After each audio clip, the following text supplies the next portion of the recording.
I'm a recent knower of Abraham. I was only introduced to him in August of this year by a friend. It was a perfect fit, so I have been starting to read, trying to understand. It's an extremely different path than I've lived. I've lived a mostly fear-based life. Recently, my life has changed for the better by 1,000%. One of the things that has happened to me that is bringing some of the fear back sometimes is I have it's called a gift, and sometimes I feel it's a gift and sometimes I don't. Starting 2 years ago, I was able to communicate with spirits. Started with my nephew when he took his life. I'm more comfortable with it now. However, there have been times recently when I was communicating with someone, another entity, another voice came in and tried to take over. I could tell by the words that were being spoken that they weren't the person that I was communicating with. And what was the nature of the conversation? Can you remember? The one that was not who I was speaking to. It was a man who actually eventually gave me his name. He said his name was Mike. He said he was very fearful, very lonely. I became very uncomfortable and kind of felt fear, and he just kept saying, I'm lonely. I'm so lonely and I'm so fearful. And I just stopped the communication because I didn't know what to do. And then it happened again. And there's a woman that has been assisting me with this, who has done this for a long time. So I was explaining this to her, and she said that this was a person or a spirit who had not been able to go into the spirit world, and because I had trouble sometimes staying neutral in my communication, that when that happened, I allowed other energies or other spirits in to communicate with me, and what I needed to do was communicate with this person, ask him what he wanted from me, and then ask him to go on to the spirit world. She was saying that I needed to be firmer in my power and ask for all unwanted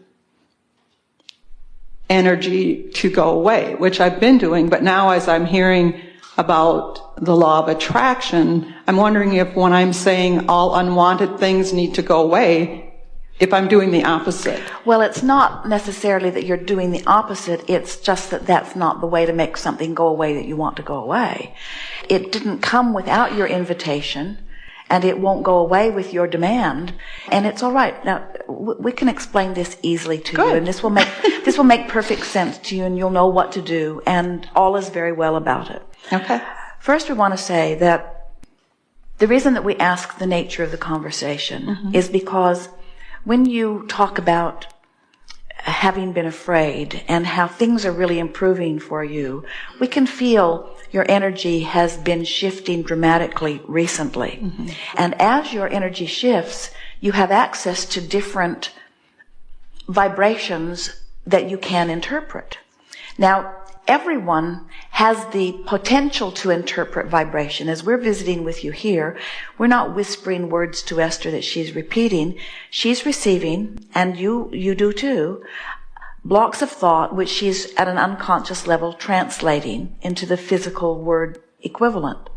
You see, thoughts don't go away. Every thought that is ever thought still exists, and law of attraction manages them. So when you tap into a vibration, you've tapped into a vibration. And you can tell by the way it feels whether it's a match to who you are and what you want. The person who was helping you gave you some, what we feel, very accurate guidance in part, in that You see, there are no trapped spirits. There is no one who is dead who is not able to immediately reemerge.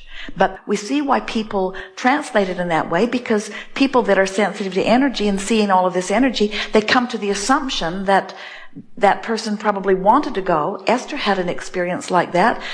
She and Jerry had gone to Washington, D.C. many years ago. They were in the old post office, which had been made into a new mall. And Esther was standing in line getting food, and Jerry was sitting at a table, waiting, reading, and he picked up a brochure about the architect who had designed the city of Washington, D.C. And when Esther came back to the table, Jerry began reading about this man. He had come from France. He had completely designed the city. It was a magnificent design. And one of the congressmen built his house right in the middle of the design, just confiscated some land and built a big house there. And he had, L'Enfant was his name, had the clout to have that house torn down. But the congressman then had the clout to have him fired. And so he was sent back to France, and then they used his design to build the city. And he died never getting any credit for it. So as Jerry's reading this to Esther, Esther begins to feel sadder than she had ever felt in her life. Esther, happy girl, listening to this story, tapping into the vibration of it, got sadder and sadder and sadder. It was a very long article.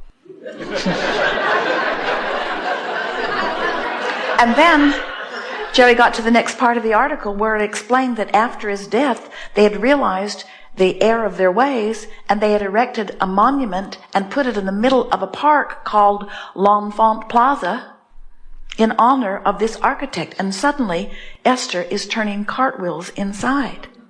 In other words, so then the question is, it felt to her like she would logically say, yeah, I tapped into this dead guy. And we say, you didn't tap into who he now is. You tapped into the thought form. Every thought is where it was last left, even your own.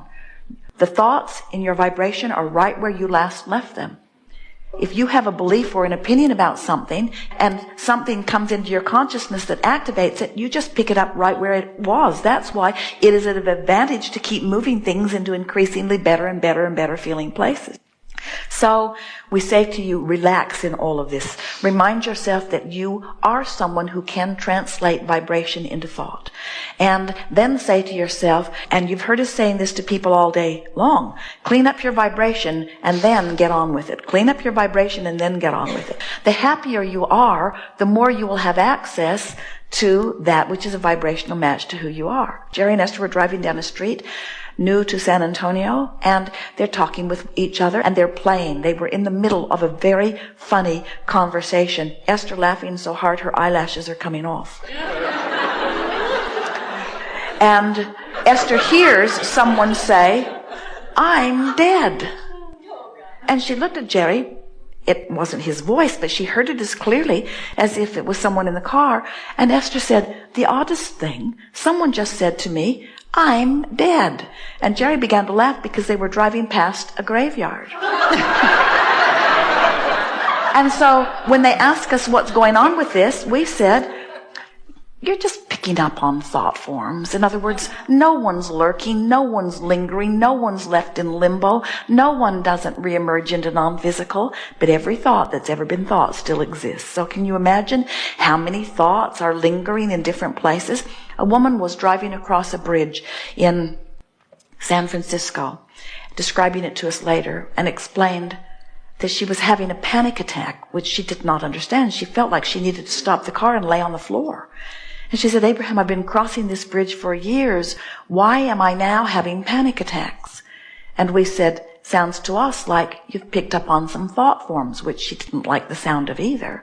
She said, what do you mean? And we said, people drive across the bridge. It was not long after the earthquakes. People worry about the bridges. Tourists are new to them. And so there are a lot of worrisome thought forms. So we said, but you've been driving across this bridge and not feeling it, so what's happened in your experience that now is causing you to be a vibrational match to that? She knew right away. Someone had been burglarized in their neighborhood. And she'd been going to neighborhood watch groups. And they were all trying to decide whether to put bars on the windows or put alarm systems in or get a watchman. And they'd been really beating the drum of that. So she activated in herself a new sense of worry. And now she's rendezvousing with things she was not rendezvousing with before. Are we putting this in perspective for you? Right. So you're saying there aren't people, which is what I've been told recently, stuck between never, the spirit world and here.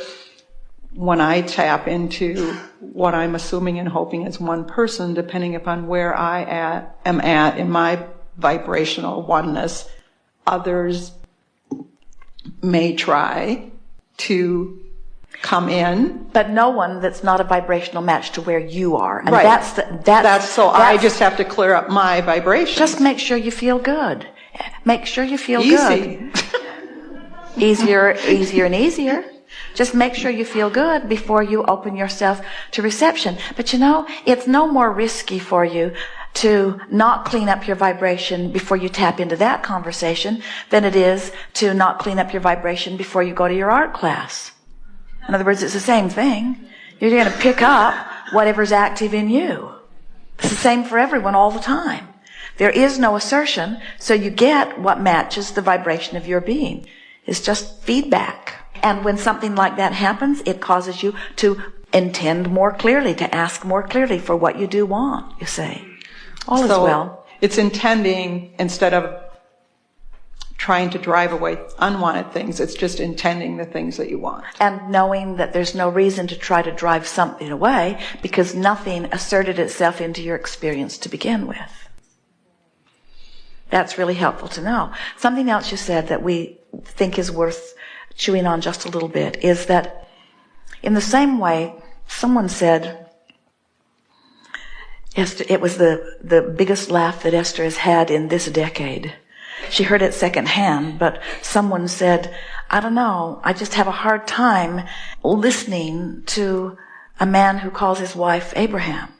The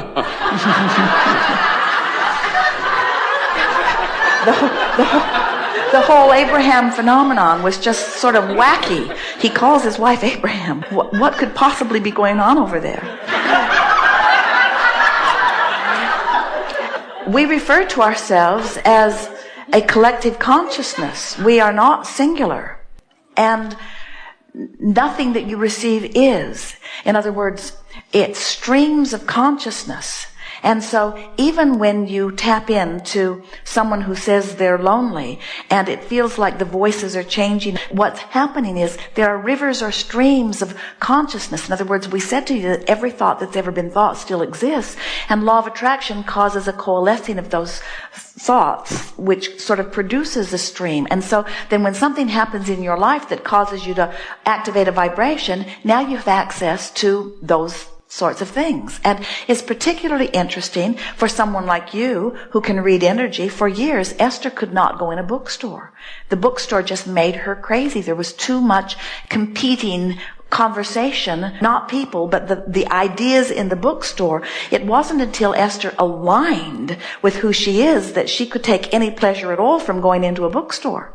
When you are a reader of energy, it really behooves you to tend to your own vibrational gap. And so, just be easy about it and enjoy it. We're not encouraging you to stop it at all. We're encouraging you to continue the conversations and watch the improvement in the content of them as you clean up your vibration and get feeling better and better.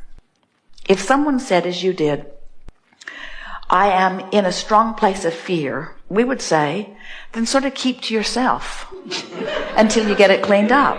And then you went on to say, and I'm feeling ever so much better. And we say, good for you. In other words, feeling better is the key, isn't it? Right. It's the precursor to everything. Right. Yes.